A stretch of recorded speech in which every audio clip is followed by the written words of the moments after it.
राजमाता जिजाऊ आपल्याला काय शिकवतात? संकटात खचायचं नाही, मुलांना योग्य संस्कार द्यायचे, अन्यायाविरुद्ध उभं राहायचं आणि मोठे स्वप्न पाहायचं. त्या सांगतात स्त्री कमकुवत नाही, ती निर्माण करती आहे. राजमाता जिजाऊ म्हणजे फक्त इतिहासातील एक व्यक्ती नाहीत, त्या एक विचार आहेत, एक शक्ती आहेत, एक प्रेरणा आहेत.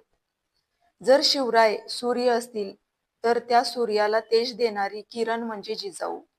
स्वराज्याचं स्वप्न पाहणारी, ते स्वप्न आपल्या लेकराच्या मनात रुजवणारी आणि ते स्वप्न सत्यात उतरलेलं पाहणारी, हीच ती स्त्री, स्वराज्याची पहिली शिल्पकार, राजमाता जिजाऊ. प्रत्येक घरात एक जिजाऊ जन्माला आली तर प्रत्येक घरातून एक शिवराय घडेल. हा संवाद तुम्हाला कसा वाटला हे कमेंटमध्ये नक्की सांगा. व्हिडिओला लाईक, शेअर आणि सबस्क्राईब करा.